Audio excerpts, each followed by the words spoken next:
안녕하세요, 선생님들. 네, 시험 보느라고 수고하셨습니다. 끝나자마자 어젯밤에는 잘 주무셨죠? 그동안 여지껏 올해 중에서 가장 잘 잔 밤인가요? 아니면 계속 시험이 생각이 나가지고 잠이 또 안 와서 뒤척뒤척한 밤은 아니었겠죠. 아무튼 한 관문을 넘었는데요. 관문을 넘었으면 잠시 숨 고르기도 해야 되고 또 2차 시험이 있으니까 2차 시험에 대한 대비도 해야 되는데, 저는 아까도 선생님들하고 잠깐 말씀드렸지만 너무 막 서둘러서 100m 달리기 하듯이 달려서는 안 되는 분위기라고 봐요. 100m 달리기 하듯이 달리면 앞만 보고 달려야 돼요. 이 주변에 있는 것들이 잘 안 보여요. 그러다 보면 교육, 유치원, 유아교육이라는 현장에서 놓치고 가는 것들이 너무 많아요.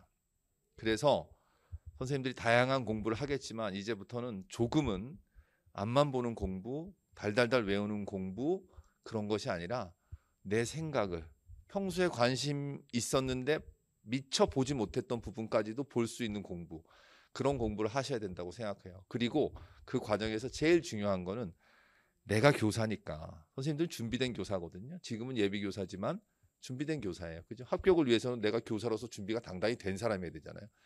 그러면 내가 교사로서의 생각, 행동, 그다음에 말, 이런 표현들을 다 하실 수 있어야 돼요. 그래서 면접 강의를 쭉 하면서 느끼는 가장 큰 아쉬움은 뭐냐면, 난 아직, 이런 생각을 가지고 있다는 거예요, 선생님들이. 난 아직. 그러면 언제쯤 되면 난 이제 준비가 됐어 라고 말씀하실 거예요. 지금부터 준비된 사람임을 보여줄 수 있는 노력을 하셔야 되거든요. 예, 그런 차원에서 2차 시험은 조금은 다른 관점에서 접근하시고, 선생님들도 스스로 그런 것들을 자신을 믿고 계속 그런 말씀을 하시도록 노력을 하셔야 됩니다. 1차 시험에 대해서는 얘기하지 않겠습니다. 우리 자, 가야 할 길이 아직도 남아있죠. 그래서 오늘 이 특강을 하면서 면접과 관련된 얘기들을 하면서 선생님들에게 이 질문을 한번 던져볼게요. 혹시 이 말 누가 했는지 아시는 분 있으세요? 우물쭈물하다가 내 이럴 줄 알았어. 제가 2차 강의를 쭉 하면서 선생님들한테 많이 듣는 피드백 중에 하나가 뭐냐면, 뭘 해야 되지? 어떻게 해야 되지? 뭐 누구랑 해야 되지? 뭐 어디서 해야 되지? 아니면 벌써부터 할 필요가 있을까? 어떤 사람은 또 조급하게 시간이 얼마 없는데, 할 게 많은 것 같은데, 막 이렇게 하다 보니까 결정적으로 실행은 못하고 자꾸만 이런 생각들 때문에 우물쭈물하는 경우들이 있거든요. 이거 어떤 사람의 묘비명이에요. 예, 제가 선생님들한테 이런 거 맞추면 선물 주려고 선물도 가져왔거든요. 이따 또 있어요. 또 퀴즈가 또 있으니까 일단은 이건 버나드 쇼라는 사람이 한 얘기예요. 굉장히 그 시사풍자 막 이런 것에 대한, 해학 이런 것에 대한 유명한 영국의 극작가인데요. 제가 왜 이 말씀을 서두에 던졌냐면, 우리 2차 준비하는 거 합격이 목표잖아요. 합격이 목표라면 이왕 이렇게 쭉 달려왔잖아요. 1월 달부터 10월, 11월까지. 그럼 나머지 11월부터 12월, 1월 시험 볼 때까지도 조금만 더 달려가자고요. 우물쭈물하지 말았으면 좋겠다는 거예요. 그래서 제가 예전에는 선생님들 코로나도 있고 그러니까 뭐 이렇게 직강에 오시는 것도 어렵고 한데, 직강도 더 올해는 더 많이 강조하고 싶은 이유가 뭐냐면, 이왕 내가 합격의 목표, 그런 목표를 세웠으면 딴 생각하지 말고 해보자고요. 그래야지 선생님들한테 합격이 훨씬 더 가까이 오는 거지. 뭐 어떻게 되겠지, 아니면 뭐 무슨 어떤 뭐 족보라든가 뭐 아니면 뭐 기출이라든가 아니면 다른 자료라든가 뭐 이렇게 하고 사람들하고 스터디하면서 얻으면 되겠지, 이런 게 아닙니다. 주체적으로 내가 먼저 나설 수 있어야 됩니다. 그래서 우물쭈물 하지 않으셨으면 좋겠어서 이 말씀을 드립니다. 쉬셔야 되는데 이렇게 푸시하는 것 같아서 미안하긴 하지만 선생님들 그런 힘 남아 있잖아요. 남아 있어요. 그죠? 예. 뭐 내가 정말 뭐 마지막 힘 한 방울까지 쥐어짜서 1차 시험에 다 써버리고 이제는 아무것도 못 하겠어, 이렇다면 큰일입니다. 학교 현장은, 이거 유치원 현장은 이거보다 더 힘든 일들이 훨씬 더 많거든요. 그러면 선생님들 못 맡겨요, 선생님들한테. 그러니까 남은 기간도 우리 우물쭈물 하지 말고 선생님들이 선택의 기로에 서 있지만 내가 선택한 그 길로 계속해서 달려가셨으면 좋겠습니다. 실행이 답이다는 말. 자, 첫 번째는 우리가 오늘 특강이 면접에 대한 특강입니다. 그죠? 그래서 면접에 대해서 우리가 한번 고민을 해보자라는 차원에서 면접을 알아가는 게 중요하다고 생각합니다. 전쟁에서 손자병법에 나온 말이지만 상대를 알고 나를 알아야지. 상대의 강점, 약점이 뭐고 나의 강점, 약점이 뭔지를 파악해서 보완하고 아니면 어떻게 공격할까?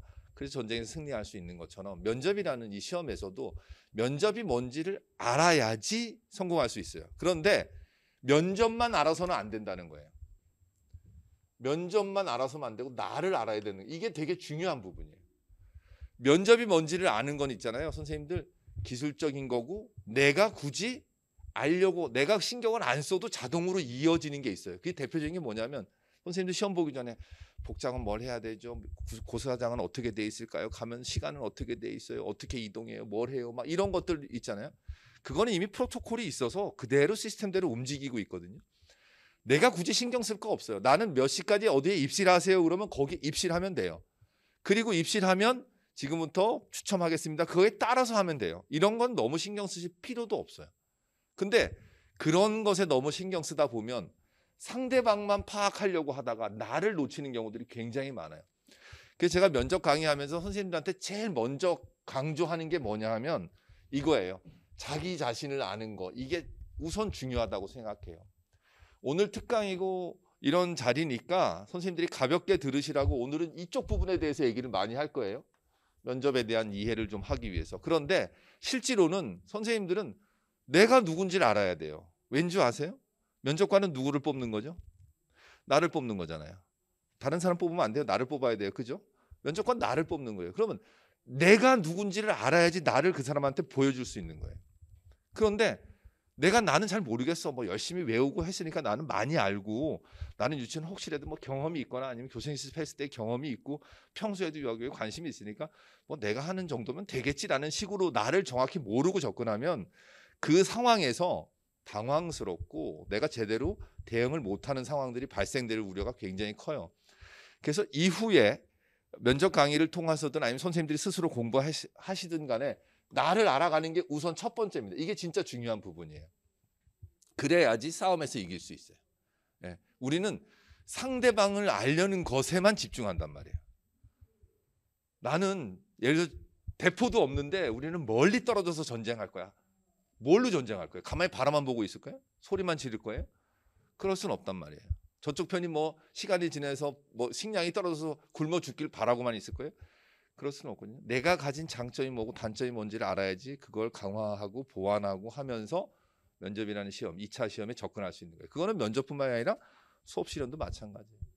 내가 수업 실현을 실제로 이제 선생님들하고 강의도 구성해 놨지만 해보면 선생님들이 나는 생각은 이렇게 돼 있는데 막상 실현을 해보려니까 잘 안 돼. 작년에도 해보신 분들이 있으시겠지만 유아들이 있는 것으로 가정하고 뭘 하려는데 잘 안 돼. 유아 중심 수업을 하라는데 자꾸만 교사인 내가 뭔가를 다 하려고 하는 이런 게 있어. 근데 그 나를 객관적으로 보거나 내 자신을 외부에서 이렇게 바라볼 수 있는 눈이 없으면 내 자신의 어떤 그런 장점이나 단점을 상대가 체크하는 데 있어서 제대로 드러내지 못할 수가 있단 말이에요. 면접은 더더욱 그렇고요. 왜 면접에서 나를 알아야 되냐면 내가 알고 있는 것들과 내가 모르고 있는 것들, 그다음에 내가 알고 있는 것들을 어떻게 표현하느냐에 따라서, 그다음에 어떤 문제 상황을 접근하는 방식에 따라서 다를 수 있거든요. 선생님들이 이제 스터디 같은 거 하다 보면 어떤 선생님은 A라는 답을 내놓고 어떤 사람은 B라는 답을 내놓고 어떤 사람은 C라는 답을 내놔요. 근데 그중에 나와 생각이 같은 답도 있지만 나는 또 다른 D라는 답을 내놓을 수도 있거든요. 그러면 그게 틀린 답이냐 아니면 나는 맞고 다른 사람이 다 틀린 답이냐 이렇게 구분할 수는 없는 부분들이 꽤 많아요. 그래서 그런 과정에서 서로의 생각을 모으고 소통해 가면서 뭐 소위 말하는 집단지성을 발휘하다 보면 더 좋은 답이나 해결책이 나올 수 있거든요. 내가 생각했던 부분이 너무 한쪽에 치우쳐 있구나. 나는 너무 교사 입장에서만 생각했구나. 이런 것을 나의 장점 단점들을 파악할 수 있는 기회가 되거든요. 어쨌든 그런 차원에서 GPG가 굉장히 중요하고 자기 자신을 아는 게 우선인데 이것들은 강의에서 하고 오늘은 OT이기 때문에 면접에 대해서 조금 더 알아본 그런 노력들을 하려고 합니다. 2차 시험 뭐 우리가 이제 면접으로 좀 국한을 할게요. 면접 시험 우리 뭐 보통은 이제 여기 심층을 붙이죠. 심층 면접이라고 하죠. 단순한 면접이 아니라 심층 면접이에요. 심층 면접이라는 것은 면접 앞에 심증을 붙인 이유는 뭐냐면 실제로 선생님들이 현장에 가서 맞닥뜨릴 수 있는 그런 상황들. 근데 그 상황들이 단순 지식으로 대답할 수 있는 상황은 아니라는 거예요. 무언가를 분석해보고 특성을 이해할 수 있어야지만 답할 수 있는 문제들이에요. 선생님들이 전문성을 발휘해서 나의 전문성으로 답을 구할 수 있는 부분도 있다는 얘기예요. 그런 차원에서 심층이라는 게 붙는데 걱정되는 게 무엇일까요? 선생님 뭐가 걱정되세요? 음. 내 경험치가 없어. 처음 맞닥뜨리는 상황이야. 어떻게 해야지? 과거에 어떤 경험이 있으면 그때 이렇게 했더니 잘 됐더라. 그때 이렇게 했더니 좀 문제가 있더라. 그래서 다르게 해야 되겠다. 이런 것들이죠. 근데 한번 보십시오. 신규 교사를 선발하는 시험이잖아요. 그럼 신규 교사가 도대체 얼마나 경험이 있다고 생각하세요? 어쩌면 경험이 없는 게 당연할 수도 있어요. 그러니까 답이 유치할 수도 있어요. 20년, 15년 내공이 쌓인 선생님들이 보기에는 나도 한때는 저랬지. 그렇게 한번 애써봐. 고생 좀 될 거야. 라는 답일 수도 있어요. 그런데 그 답은 정답에서 벗어난 오답일까요? 아니죠. 아닙니다. 절대. 그렇게 생각한다면 20년 차, 신규를 뽑았더니 20년 차를 뽑았어. 그럼 어떻게 해요? 곧 퇴임하실 거예요? 아니잖아요. 그러니까 그런 부분, 경험에 대한 부분도 걱정이 되겠지만 그것은 신규 교사로서 내가 이 시험에 응시하는 신규로서 어쩌면 당연한 일일 수도 있다. 그러니까 대신 이 경험을 어떻게 해야 돼요? 이 경험이 없는 나는 어떻게 해야 돼요? 이런 것들을 간접 경험으로 해결해야 되겠죠. 그 간접 경험이 뭘까요? 책, 다른 사람들의 이야기, 우리가 일상 중에서 경험할 수 있는 또 다른 비슷한 류의 경험들. 유치원에서 아이와 갈등이 있어요. 나 유치원 교사를 해본 적이 없어. 처음이야. 그러면 꼭 유치원 아이가 아니더라도 아이들과의 소통의 문제들 이런 것들을 경험해 본 친구들과도 어릴 때 그런 경험도 있을 거 아니에요? 그런 장면으로 연결하는 거예요. 학부모와 이렇게 무슨 어떤 문제, 유치원의 어떤 체험학습 이런 걸로다가 예를 들어서 교육활동, 놀이 이런 걸로다가 갈등이 생겼어요. 어떻게 해결할 거예요? 난 학부모를 한 번도 만나본 적이 없어. 저는 경험이 없어서 이 답을 못 하겠습니다. 이렇게 얘기하실 거예요? 아니잖아요. 인간관계에서의 이런 문제들은 어떻게 해결하는 게 합리적일까? 자, 그런데 내가 유아교육을 전공했고 유아교사라는 그런 타이틀 속에서는 어떤 나의 전문성을 여기다가 가미하면은 조금 더 원활하게 해결할 수 있을까? 유아의 특성이 이러이러해서 저는 이러이러한 방식으로 놀이를 했어요. 어머님께서 아이를 기르시다 보면 가정에서 보이는 모습과 유치원에서 보이는 아이의 모습이 좀 다르기 때문에 혹여 아이가 유치원에서 배우는 게 없는 것처럼 느낄지 모르겠지만 내지는 우리 놀이에 대한 공부 엄청 많이 했잖아요. 놀이는 이런 특성이 있는데 아무튼 일반적으로 부모님들은 놀이라는 건 그냥 단순히 시간을 허비하거나 의미 없는 행동이라고 볼 수도 있잖아요. 그런데 실질은 유아들의 놀이 속에는 이런 의미가 있어요. 라는 나의 전문성을 발휘해서 이야기를 해주면 내가 경험이 없더라도 좋은 답을 해줄 수 있겠죠.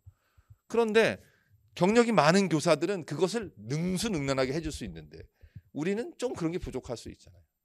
어쨌든 경험이 부족하다는 거. 이건 제일 큰 불안과 두려움의 요인이 될 수도 있죠. 선생님. 긴장. 예.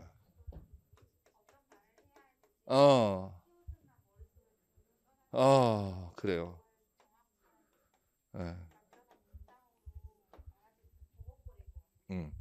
그건 사람의 이제 개인적인 성향일 수도 있죠. 그죠? 어떤 상황에 대해서 과도하게 긴장하는 사람이 있고 아니면 그런 상황에서도 남들보다는 좀 긴장도가 낮은 사람도 있어요. 그죠?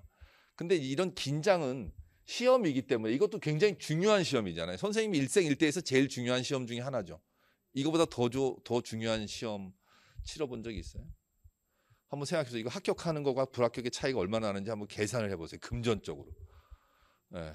평균 연봉 선생님이 한 30년 할 수 있다고 치고 한 5천만 원의 평균 연봉으로 30년을 한번 해보세요. 그럼 한 15억, 20억 가까운 선생님 시험 한 방에 20억이 왔다 갔다 한다면 나 손 모가지 걸래 이거 하실 거예요? 그러니까 긴장할 수밖에 없죠. 네. 그리고 면접장 자체가 면접 시험 그 자체가 긴장할 수밖에 김장이 아니라 긴장할 수밖에 없게 만들어 놓은 구조가 돼 있어요. 그렇죠? 왜? 나는 혼자 들어가고 사람들은 여러 명이 있고 시간은 째깍째깍하고 뭐 하지 마세요. 뭐 하지 마세요. 휴대전화 안 됩니다. 뭐 안 됩니다. 뭐 시간은 몇 분 안에 대답해야 됩니다. 문제는 복잡하고 이걸 하려니까 그 사람들은 가만히 듣고만 있으면 돼. 그리고 자기들은 기본적으로 그 문제에 대한 답을 어느 정도 이해하고 있어. 근데 저 사람들이 보는 표정 뭐 아니면 저 사람들 태도 이런 것 때문에 나는 내가 말을 잘하고 있나 이런 상황도 되고 긴장될 수밖에 없지. 그러니까 이런 긴장은 어떻게 해결해야 되는가? 우선 개인적인 성향이라면 나는 원래 학교 다닐 때 리더십이나 발표 이런 거 잘했어. 그럼 그런 상황과 별 차이는 없겠지. 이렇게 생각하는 사람도 있을 수 있고 어떤 사람은 긴장을 줄이려면 어떻게 하면 똑같은 상황을 계속 연습하는 거예요. 익숙하게. 그렇죠? 그러니까 실전 같은 연습이 중요한 거죠. 스터디도 하고 영상도 찍어보고 부끄럽지만 내 모습을 보여줘야 돼. 드러내야 돼. 제가 사실 선생님들한테 인강보다는 직강을 훨씬 더 올해는 강조하는 이유가 뭐냐면 선생님이 지금 잘 얘기했어요. 바로 이것 때문이에요. 직접 누구 앞에 와서 말을 해봐야 돼. 머릿속에 엄청 많이 들어있어. 더군다나 선생님 장학생이잖아. 그지? 장학금 받고 다녔으니까 공부를 잘했겠지. 넌 잘 모르겠지. 찍었어요 그냥. 근데 머릿속에 엄청 많이 그거 공부한 게 들어있는데 내가 표현하려니까 아는데 표현 못하는 이유는 뭐냐면 아까 긴장도도 있지만 자신이 없어서 그래. 내가 남들 앞에서 저 사람들은 권위자고 저 사람 나보다 선배고 경력도 많고 하찮은 내가 얘기하는 거 정말 우습지도 않은 거지. 뭐 임영웅 앞에서 노래 부르는 거나 마찬가지지. 그런 거예요. 그런데 그건 너무나 경험이 없는 것처럼 당연한 일인 거지. 이것도 역시. 그렇다면 굳이 내가 애써서 긴장이라는 상황으로 나를 몰아갈 필요는 없는 거지. 그리고 시간이 남들은 언제 시작할지 모르지만 선생님은 지금 시작했잖아요. 그럼 2달이라는 시간이 있잖아요. 2달 동안 저런 비슷한 상황들을 계속 내가 경험하면서 긴장도를 충분히 낮추는 데는 얼마든지 시간과 기회가 있다는 거죠. 그런 차원에서는 답이 될 수 있겠죠. 그다음에 중요한 건 뭐냐면 내가 이미 지금까지 해온 것도 유아교육에 있어서 굉장히 많은 부분을 내가 가진 거예요. 아까 경험 얘기했잖아요. 10년, 20년의 경험은 내가 한 번에 어떻게 가져올 수가 없어요. 내가 직접 현장에서 해보지 않는 한. 그거를 지금 기대하고 내가 10년 차처럼 답을 할 거라는 생각을 하면 안 돼요. 예. 대신 이런 건 있어요. 아, 저 사람 참 자기 생각을 또박또박 얘기를 잘하는구나. 요거는 필요한 부분이죠. 그건 계속 연습을 해야 되겠죠. 선생님은 어떤? 아까 우리가 그런 얘기 했죠. 그죠? 예. 계속 우리가 이런 거예요. 정답이 있을 거다. 저도 이게 고민이에요. 저는 책을 쓰면서 문제에다가 답을 선생님들이 그 예시 답안 이런 걸 잘 안 달거든요. 왜 안 다냐면 이게 답이 없어서인 경우도 있고 생각이 다 달라서인 경우도 있고 답을 보는 순간 생각을 안 해요, 사람들이. 논술 쓸 때도 사실 저 논술 강의하면서도 선생님들한테 책에 답을 안 주고 선생님들이 직접 써보는 게 중요하다고 생각하는데 왜 그러냐면 내가 답을 보는 순간 내 생각은 하나도 없어지고 그 답을 외우려고만 해요. 지금까지 우리가 해왔던 공부 방식이에요. 공부 방식. 그리고 그거 이외에 다른 것에 대한 생각을 안 하게 돼요. 또 잘 안 떠올라. 왜냐하면 이미 벌써 그 답이라고 읽었던 것이 여기에 꽉 자리 잡고 있어서 다른 애가 비집고 들어갈 틈이 없어. 근데 면접을 준비하면서 2차를 준비하면서 선생님들이 그런 경험을 자꾸만 해봐야 돼요. 난 이렇게 생각해. 난 이렇게 생각해. 선생님 왜 그렇게 생각해? 그러면 이 생각 저 생각 아까 A, B, C, D의 생각들이 여러 개 있다 그랬잖아요. 그 생각들을 이렇게 다 같이 놓고 보면 이것도 그럴듯해. 이것도 그럴듯해. 이것도 그럴듯해. 그럴듯한 답이 되죠. 그게 1단계야. 2단계는 뭐냐면 같이 머리를 맞대고 분석해 보면 요 문제에서 요 조건이 있는데 요 A라는 답은 요 조건을 무시한 거야. 그러니까 요거는 조금 답에서 거리가 있는 것 같아. 답은 얘기할 수 있지만 그 답이 정답이라고 말하기에는 애매한 부분이 그런 데 있다는 거예요. 그런데 정답을 딱 얘기하라는 거 있어요. 예를 들어서 아동학대 징후가 보였어요. 어떻게 하실 거예요? 그랬는데 학부모가 나하고 친한데 내가 괜히 신고하면 학부모가 그다음에 나하고 학부모 관계가 나빠질 것 같아서 안 해. 이런 건 정답이 정해져 있는데 잘못한 거잖아요. 뻔히 법으로도 그렇게 해야 된다고 나와 있는 거죠. 이런 건 정답이 있는 거죠. 그런데 애가 편식을 합니다. 어떻게 하겠습니까? 이렇게 물어봤단 말이에요. 그러면 일단 전 지켜보겠습니다. 아니 교사가 무슨 책임감 없이 저렇게 그냥 지켜본다래. 그런데 지켜보겠습니다 했을 때는 뒤에 이유가 있겠죠. 아이가 왜 안 먹는지, 뭘 좋아하는지 뭐 이런 걸 파악하기 위해서 시간을 가지고 지켜보겠다는 거야. 예. 그 다음에는 그 음식을 뭐 변형해서 어떻게 조리법을 바꾸든지 어떻게 해서 제공해 보겠습니다라든가, 아니면 아이와 같이 뭐 요리하는 수업을 운영해서 그 음식에 대한 뭐 선입견 이런 걸 없앤다든가, 아니면 과감하게 뭐 영양소에 대한 얘기를 하고 뭐 아니면 다른 부분에 관심 있는 부분, 애가 놀이를 좋아하기 때문에 놀이할 때 힘들고 그런데 씩씩하게 뭐 아니면 튼튼하게 하기 위해서는 이렇게 해야 된다는 것을 아이의 눈높이에 맞춰서 그 음식에 대한 걸 하겠다든가, 아니면 옛날에 뽀빠이는 시금치를 많이 먹었잖아요. 애니메이션을 통해서 뭘 하겠다든가, 방법은 여러 가지가 있을 수 있잖아요. 그런 답들은 내가 생각한 A든 옆에 선생님이 생각한 B든 다 그럴 수도 있겠다. 그런데 이렇게 같이 공부하면 뭐예요? 나중에 내가 답할 게 풍부해지잖아요, 머릿속에. 그러니까 한 가지만 가지고 한 가지가 안 떠오르면 답을 못해라는 식의 공부보다는 다양한 생각들, 다양한 답들을 가지고 여기서 내가 꺼냈을 수 있는 게 10개 중에 3개만 썼어. 7개를 못 써서 아쉬워가 아니라 문제에서 3가지 얘기하셔 해서 3개를 썼어. 그릇을 크게 만드는 거예요. 그릇을 크게 만드는 거예요, 선생님이. 예, 그러면 나중에 면접 장면이든 수업 실현에서도 임기응변적으로 대처도 잘하고 그런 상황들이 선생님들한테 오고 실제로 현장에 가면 그런 것들이 필요합니다. 애들은 다 다르거든요. 다 다른 애들한테 다 똑같은 방식으로 교육하는 것은 우리가 무슨 기계에서 뭘 제품을 찍어내듯이 하는 건 아니란 말이에요. 그런 차원에서 선생님이 정답에 대한 이런 그 두려움이나 불안을 없애셔야 돼요. 그래서 그 자료에 보면 두 번째, 선생님들이 이제 그 걱정거리를 그 빈칸에다가 쭉 선생님들이 말씀하신 것들을 이렇게 메모해 보시고, 두 번째 보면은 내 걱정을 한번 나눠보는 거예요. 내가 심리적으로 이게 이런 건지, 아니면 면접장의 상황이나 면접관의 이런 태도, 갑자기 문제의 난이도가 높아지는 이런 것들 때문인지, 아니면 이런 어떤 환경 때문인지, 내가 공부를 하고 싶은데 스터디를 못 구했어. 그래서 2차 준비를 못 할 것 같아. 뭐 이런 것 때문인지, 아니면 나 그동안 경험이 별로 없어. 전공 공부를 하긴 했는데 내가 배경 지식이 좀 약한 것 같아. 뭐 이것 때문에 2차가 불안한지, 이런 것들을 내가 체크해 보라는 거예요. 예. 그래서 나의 장점, 단점 같은 것들도 파악을 하셔야지 거기에 맞게끔 면접에 접근할 수 있는 거예요. 그런데 2번을 작성하게 한 이유 중에 하나는 뭐냐면, 그 2번을 작성해 보면 3번이 나와요. 나중에 시간이 있을 때 차분히 오늘 이따가 끝나고 해보세요. 3번이 왜 나오냐면, 이거 내가 통제할 수 있는 거야, 통제할 수 없는 거야? 내가 통제할 수 없는 걸 선생님이 통제할 수 있어요? 문제 난이도 내가 통제할 수 있어요, 없어요? 어떻게 할 수가 없어요, 그죠? 근데 그거 가지고 내가 걱정할 필요가 뭐가 있어요? 내가 어떻게 할 수 있는 것도 아닌데. 그러니까 나는 내가 해야 할 거에 집중해야 된다는 얘기예요. 그런 차원에서 선생님들한테 말씀을 드리고 싶은 거예요. 걱정한다고 걱정이 없어지겠습니까?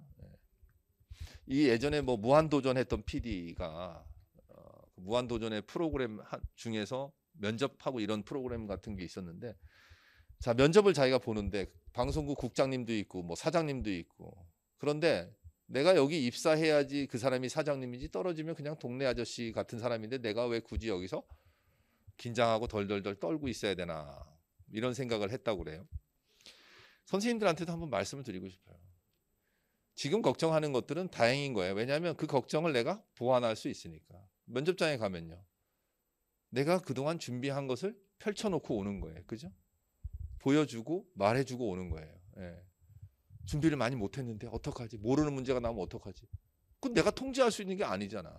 모르는 문제가 나오면 그동안 내가 공부했던 유사한 그런 상황들이나 그런 문제들을 가지고 응용해서 내가 대답을 하면 돼요.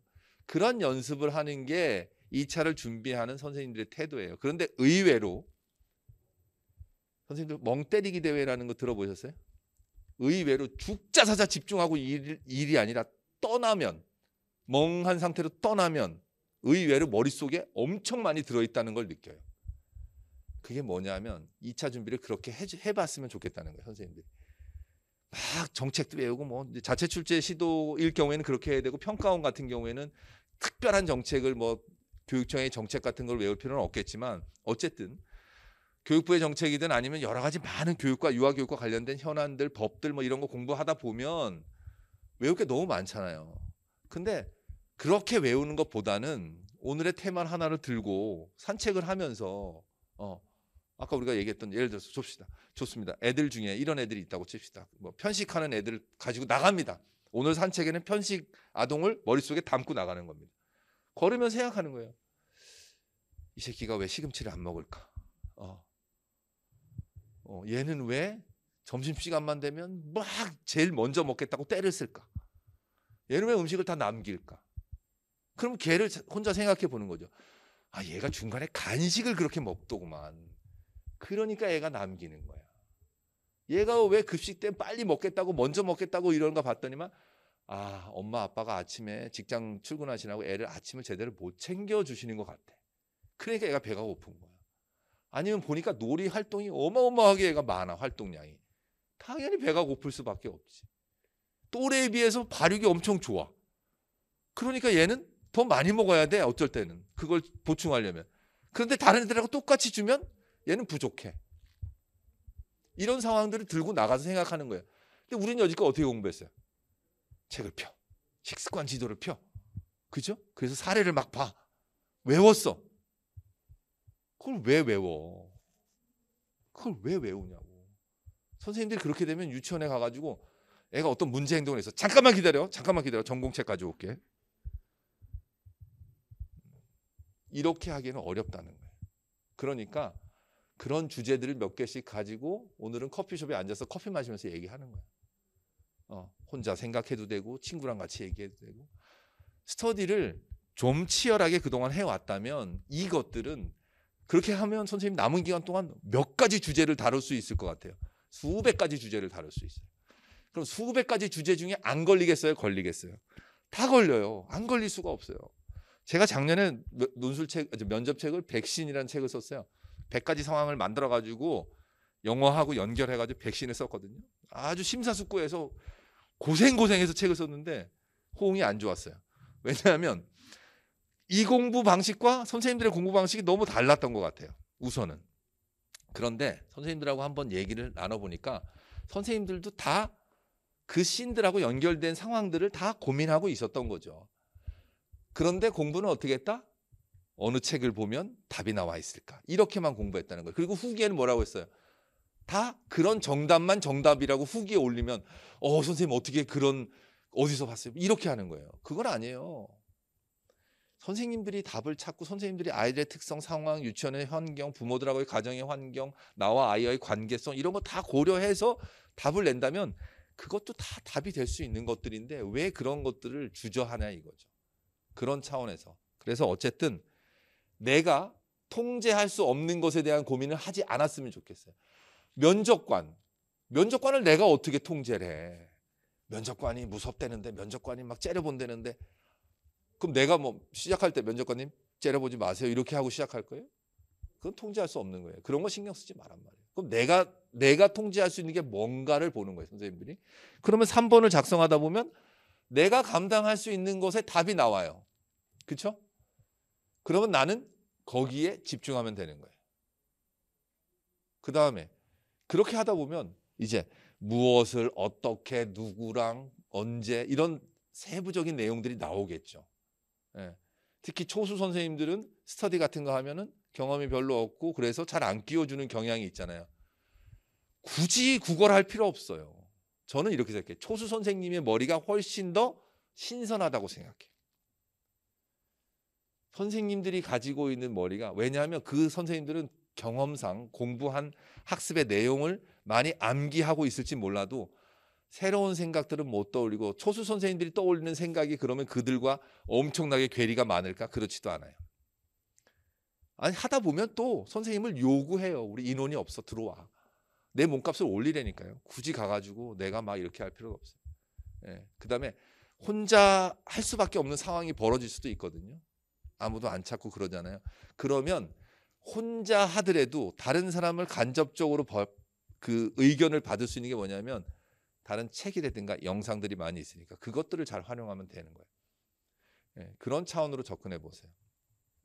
자, 아무튼 걱정은 버리고 선생님들이 해야 할 수 있는 것에 집중하셨으면 좋겠습니다. 진짜 집중하셔야 됩니다. 이 시험은 어떤 집중이냐면 아까도 말씀드렸죠. 지금 1차 시험 했던 공부 방식의 집중이 아니라 사실은 좀 여유를 가지고 남들이 볼 때는 야, 너 2차 준비 안 하냐? 나 매일 하고 있는데? 아니 오늘도 아까 보니까 뭐 커피숍에 가고 뭐 해? 왜 독서실에 앉아서 왜 머리 맞대고 안 해?